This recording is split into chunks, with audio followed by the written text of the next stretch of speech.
আসসালামু আলাইকুম। Arafat Anas cook and ব্লগে সবাইকে স্বাগতম। আজকে আমি তৈরি করছি একটি ভিন্ন স্বাদের মজাদার নাস্তার আইটেম। সকাল বিকালে আমরা এই নাস্তাটা খুব সহজেই বানিয়ে খেতে পারি এবং এটা আমাদের ওজন কমাতেও সাহায্য করে। আজকে আমি তৈরি করছি একটা মজাদার ওটস। প্রথমে আমি 1 কাপ পরিমাণে ওটস নিলাম। আমি একটা পাতিলে দিয়ে এই ওটসগুলোকে একটু ভেজে নেব যতক্ষণ না পর্যন্ত একটা সুন্দর ঘ্রাণ বের হয়। ওটসটাকে যখন আমরা ভাজবো তখন কিন্তু ওটসটা থেকে আর একটা কাঁচা গন্ধ আসবে না, আর খুব সুন্দর একটা ঘ্রাণ আসবে। ঘ্রাণটা আসা পর্যন্ত অনবরতভাবে ওটসগুলোকে একটু আমি ভেজে নিচ্ছি।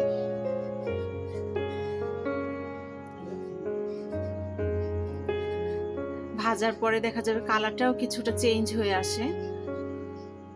আমার কালারটা চেঞ্জ হয়ে এসেছে আর খুব সুন্দর একটা ঘ্রাণ বের হয়েছে। আর আগে থেকে আমি 1 কেজি পরিমাণে দুধ জাল দিয়ে নিয়েছিলাম। এখন দুধটা দিয়ে দেব। দুধগুলো আমি আস্তে আস্তে দেবো আর ওটসের সাথে মিলাবো। আমি সবটুকু দুধ দিয়ে দিলাম।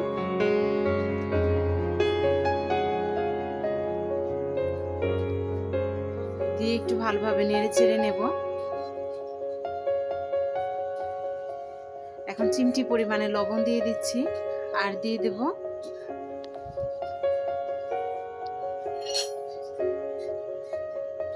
চিনি দিয়ে দিচ্ছি আমি 1/2 কাপের মতো।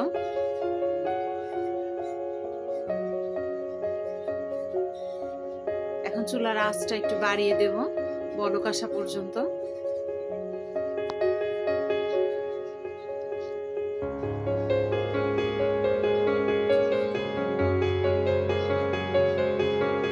চলে আসলে অনবরত নাড়তে হবে আর এরপর চুলার আঁচটা আবার একটু কমিয়ে রান্না করে নিতে হবে। এটা একটু ঘন হয়ে আসা পর্যন্ত রান্না করতে হবে। আবার খুব বেশি ঘন করা যাবে না, কারণ ওটসটা যখন রান্নার পরে আবার ঠান্ডা করে নেব তখন কিন্তু এটা অনেক বেশি ঘন হয়ে যাবে। তাই যখন একটু মাঝারি থাকবে, পাতলাও না বেশি আবার ঘনও না, এমন সময় আমরা এটাকে নামিয়ে নেব। এই যে দেখো আমার হয়ে গেছে।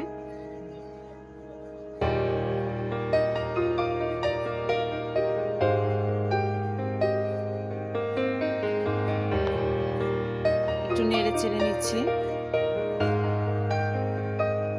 এখন আমি চুলাটা বন্ধ করে ঠান্ডা করে নিলাম। এই যে দেখো ঠান্ডা করার পরে কিন্তু অনেক বেশি ঘন হয়ে গেছে।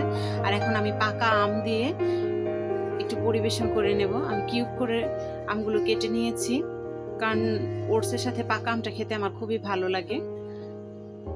আর দিয়ে দিলাম খেজুর কুচি। আমি এখানে 5-7টার মতো খেজুর কুচি করে নিয়েছি।